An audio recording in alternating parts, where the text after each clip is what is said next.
Okay, so this is the result of day 1. I am recording this on day 2, however, because I had some complications with my time-lapse idea that I was originally going to do. So if you give me a second to remove this test trees, I will show you what currently we have.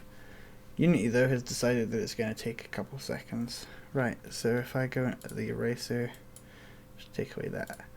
So day 1, I've added some enemy AI and some camera movement. So the enemy, when he can see me, he will follow me, he'll like just trot along, but when I lose line of sight, he'll just wander. And I've added some cute little animations to the player also. And that's what I've done for day 1. So I'll see you on day 2. Alright, so this is the end of day 2. I have added weapon systems, so here I will actually just add a second weapon pickup for the 2 weapons of interest. So I could just add weapons like that, and then if I hit play, then I've got the shotgun on me now and I can shoot blasts of shots, and then the pistol just shoots single shot at a time, and the spiders have some weird physics systems. And then the RPG is currently really broken, but has cool particle effects also. That's the, and obviously I've added some UI ammo systems and whatever. But no, that's everything for this day, and I'll meet you again for day 3. Alright, so here is the end of day 3. As you can see, I've done a lot of UI work. I've done a good deal of new lighting features, and as you can probably see there, some animation. I've also recolored a couple things and generally made the game a bit more smooth and got ready for loot. So if I hit play here, and we'll focus in on the game. So you can see that now we highlight things that we can interact with to swap weapons, or this is the loot that will be added.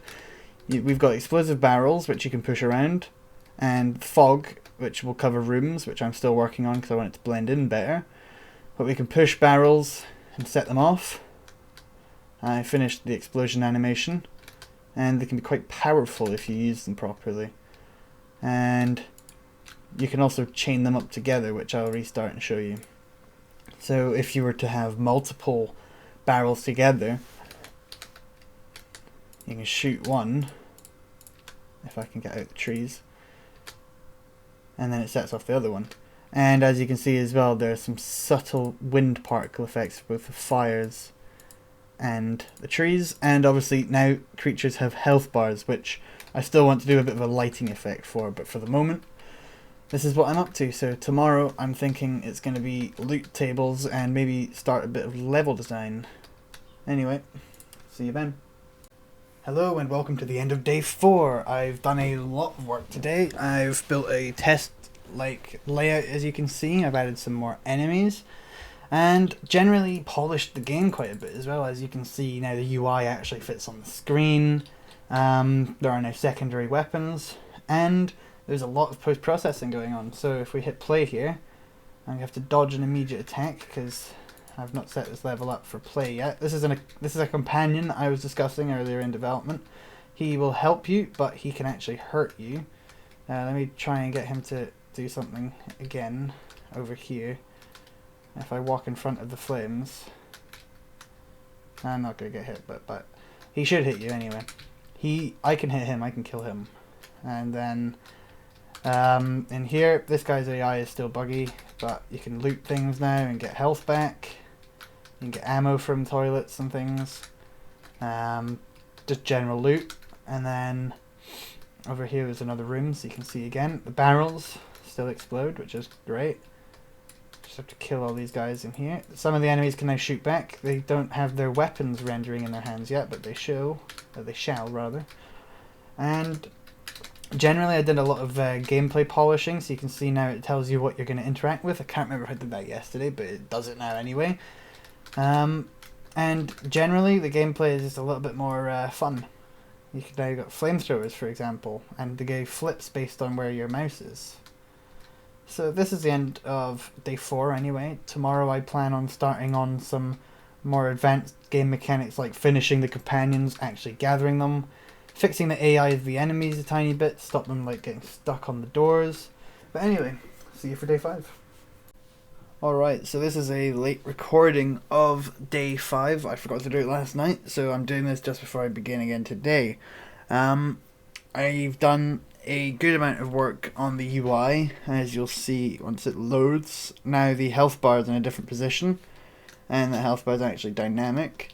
You can rescue people who follow you now. The gun now tilts to where everything is shooting, and every enemy and companion now has the flip effect, however it's still slightly buggy. There's also a save state system, so anything that I do will be then recorded, and then I can save state at blue campfires. And then the ammo boxes as well, I forgot. There's only one kind now that refills both of your ammo, which I'm going to be reworking again today.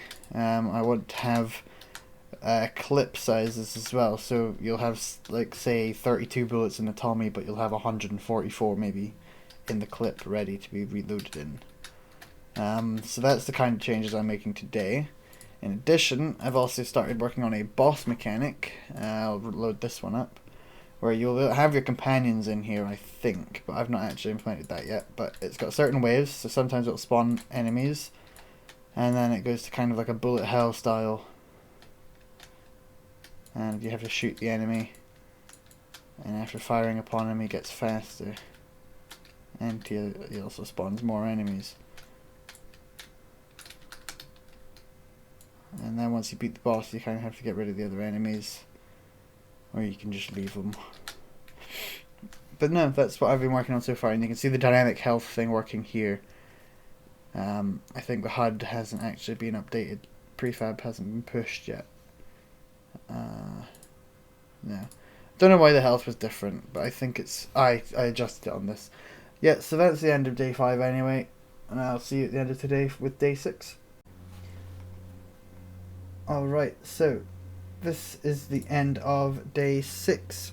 I'd done the tutorial level today, and basically just polished a lot of the stuff. I added a dialogue system. As you can see, I've added some new UI, so I've got a pause screen, I've got a death canvas, I've got tons of stuff like that. Obviously still need to finish, because obviously that background doesn't fill, but the basis is done. And I've also added camera layers thanks to someone in the Miz's Discord server. So now the UI and the fog are on different cameras so that my sorting errors are fixed.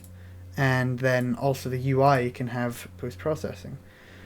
And then on top of that, I've basically just been finishing up adding NPC characters. So these guys can now have dialogue, which is just preset in here. So you can save...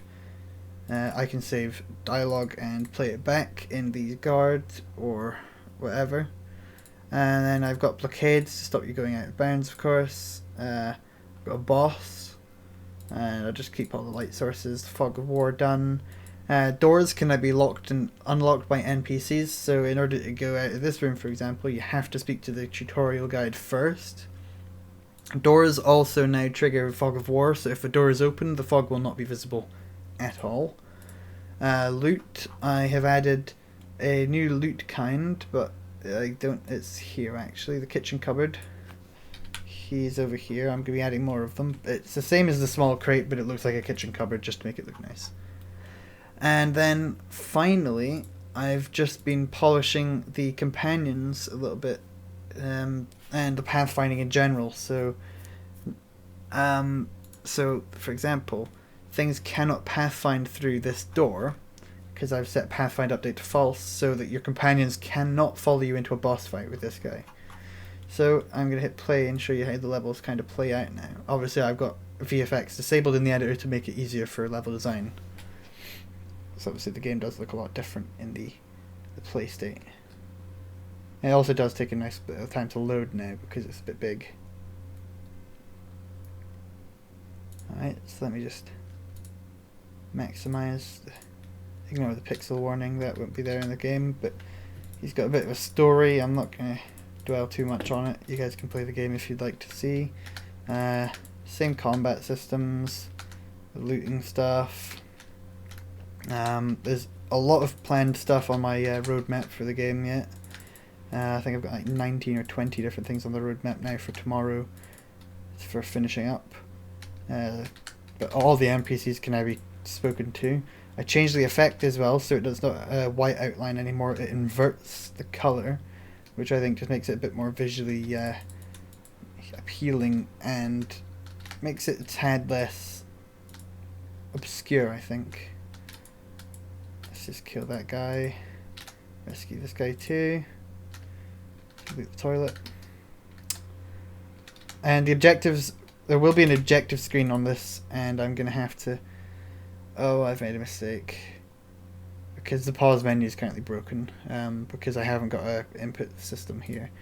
But basically, in the pause menu, I will display how many enemies you've killed, how many you need to still kill, statistics like that, and how many power-ups there might be, if there's any power-ups to collect, how many how many soldiers to save, stuff like that. If I go out here, let's just skip straight to the boss fight, which you won't be able to do.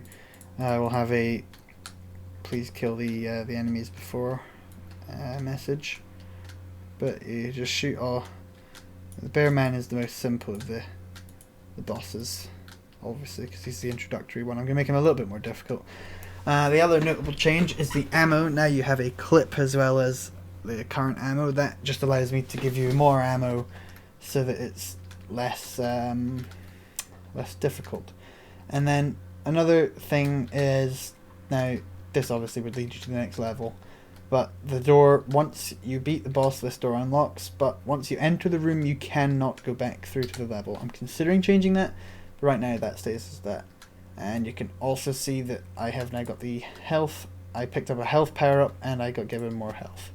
Anyway, that's it for day 6. Tomorrow I'm going to be doing level building and stuff like that, and yeah.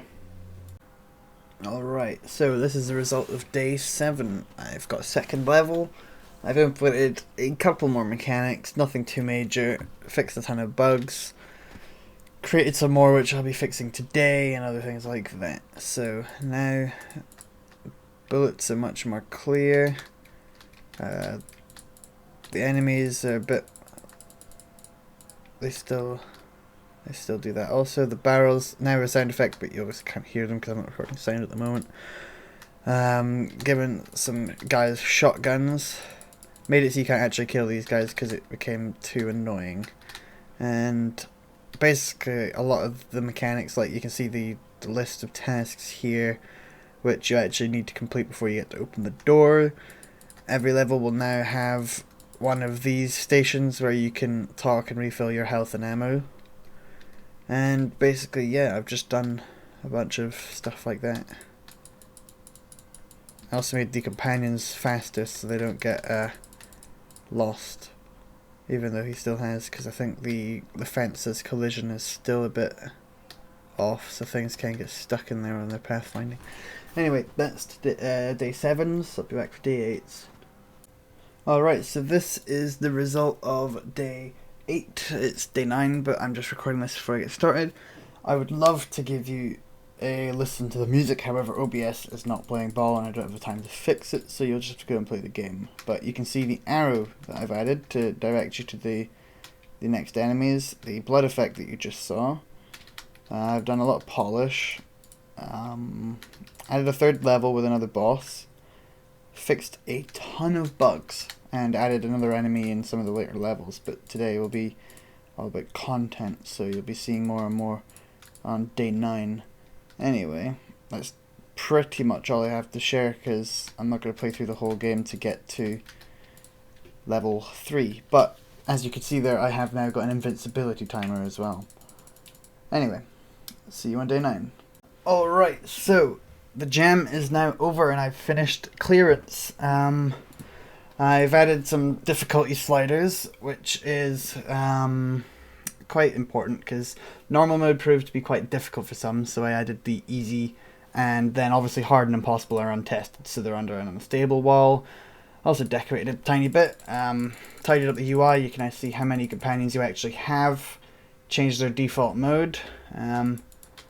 And basically just general polish, finalized the levels. I've redid the boss system as well, so if I play through this first level, which will give you an idea of the gameplay also. Sorry there's no sound again, but earlier today I discovered that OBS isn't working. And then basically I reworked the bosses so they're way more bullet hell than they are before. So they are more challenging, but they should be more fun as well. So let's just clear out these guys. And your companions will teleport to you if they get too far away, just so that they don't get stuck and missing. I had a little bit of story on every level, but I'm not going to play every level. I'll just show you the new boss system. So this boss is probably the easiest in the game. But you can see now the bullets are much more random. The arrow points to it so you know where he is off the screen, and obviously when there's enemies it will show you the count and such. So yeah, this game is now I would say it's pretty complete for a Jam game. I'd have liked to have more levels, however, not enough time. It's a Jam game. It was made in 48 hours. I had 5 minutes left and I decided to call it. Anyway, that's it. I'll leave a link in the description to the game for you to play, and don't forget to rate as well. See ya.